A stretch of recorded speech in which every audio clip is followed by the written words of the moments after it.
Salve, amigos do canal, muito boa noite. Está entrando no ar mais um boletim informativo sobre o Vasco. Amanhã tem jogão de bola em São Januário, mais uma decisão pela frente na temporada. E quem perder tá fora da Copa do Brasil. O vitorioso vai para as oitavas e segue sonhando com a conquista da competição, que é o atalho para a Libertadores da América. Mas aqui você vai ficar por dentro de todos os detalhes do time, as possíveis mudanças, como chega a equipe do Vojvoda para esse confronto, e informações também do primeiro dia do novo treinador português no Vasco. Ele ainda não foi oficializado pelo clube, mas já teve os seus primeiros contatos com os jogadores e com a comissão técnica interina. Então, larga o dedo nesse like, compartilha o conteúdo do amigo e vamos em frente, dando apoio a esse projeto jornalístico.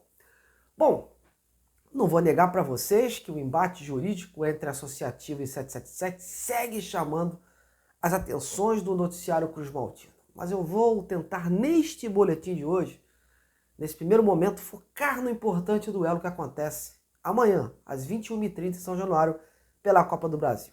Como eu falei, esse assunto da SAF ainda vai dar muito pano para manga. Vai ser notícia pipocando a cada minuto. Uma hora uma coisa, outra hora outra. Só para ter ideia, hoje já teve notícia de embaixada dos Estados Unidos sendo acionada para proteger a capital da 777 após a liminar na justiça sobre a SAF do Vasco. Já teve informação de perito nomeado pela justiça para analisar os documentos da empresa, tendo seu acesso negado aos escritórios da Vasco SAF aqui no Rio de Janeiro. Notícia também, e já confirmada, de que a Vasco SAF entrou com um agravo contra a liminar, pedindo limitação do poder do associativo e requisitando uma nova formação de um conselho administrativo para equilibrar ali entre os sócios, e teve informações também de um chumbo grosso que está sendo preparado aí pelos advogados da empresa americana, tentando reverter em breve a liminar que tira momentaneamente o controle da 777 sobre a SAF. Enfim, meus amigos, isso tudo no mar de boatos de que a empresa 777 será vendida em breve para o presidente da Crefisa, hoje patrocinadora do Palmeiras. Olha, é complicado, né? Um cenário conturbado e que coloca o Vasco no meio de uma batalha jurídica.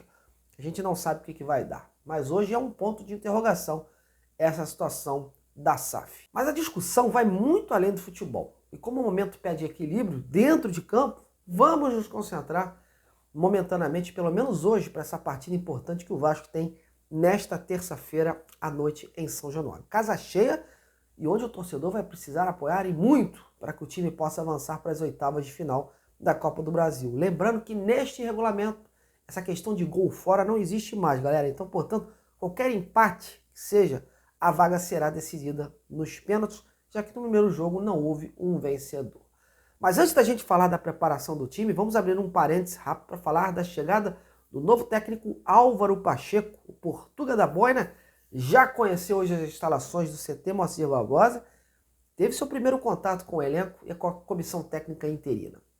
Com o Álvaro estiveram também os 4 novos integrantes da sua comissão técnica. O Álvaro, neste contato, ele seguiu demonstrando toda aquela animação, né, que ele teve na chegada ao Brasil, com essa oportunidade de dirigir o Vasco, e tentou passar isso aos jogadores.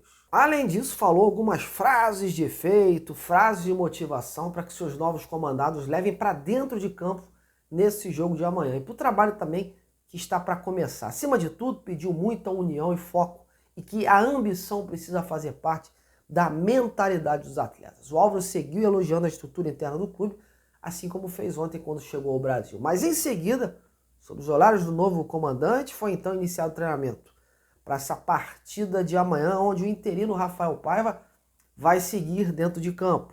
O Álvaro será um mero espectador nas tribunas de São Januário. Rafael voltou a bater na tecla da necessidade da equipe aproveitar melhor os espaços em campo e fazer uma transição do meio para o ataque com mais equilíbrio e rapidez. A defesa também foi bastante exigida, já que o Rafael está preocupado com a velocidade do adversário, que tem jogadores que sabem explorar bem os contra-ataques. Ele não quer o seu time afobado, tentando decidir de uma hora para outra a situação, com aqueles chuveirinhos para a área. Ele quer o seu time trabalhando a bola com calma e utilizando as laterais para que possa usar bem a presença do Verratti na área. O fato que chamou a atenção foi em relação ao volante Hugo Moura, recém-contratado, mesmo estando em forma e buscando o seu retorno ao time titular depois de ter sido expulso contra o Atlético Paranaense, e sequer foi relacionado para essa partida. Ele não tem nenhuma lesão, vinha treinando, inclusive com desenvoltura e de olho na titularidade. Inclusive achava que fosse voltar ao time titular, porém sequer ficará no banco. Foi uma decisão técnica, exclusivamente do técnico Rafael Paiva, e ainda não se sabe o que motivou isso. Punição por expulsão boba diante do Atlético? Parte de estratégia para contar com jogadores do tipo de jogo que ele tem em mente? Enfim, muitas são as hipóteses, mas o certo é que ele vai ficar de fora. E com isso, a tendência é de que o time seja praticamente o mesmo que iniciou contra o Vitória. Porém, com aquela dúvida que eu já venho falando aqui, a situação do ataque. Rossi até então era o escolhido do treinador, mas não está descartada aí a utilização do Adson, que vinha treinando bem. Portanto, um provável Vasco que se desenha, meus amigos. Léo Jardim no gol, João Victor, que segue mantido como lateral direito, Maicon Léo Piton, a meiuca aí, com Esforça, Galdames, que segue no time, né? O Paê e o David, e lá na frente, aí a dúvida, Rossi ou o Adson e o Verratti. E aí, o que achou dessa provável equipe? E para você, quem você colocaria ao lado do Verratti ali? O Rossi ou o Adson? Ou outro? Então, comente aí, participe. Bom, mas agora vamos falar do Fortaleza. O Fortaleza que tem alguns desfalques para essa partida, que tem um longo tabu a ser abatido, né? Nunca venceram o Vasco aqui no Rio, em 9 confrontos, foram 6 vitórias do Vasco com 3 empates.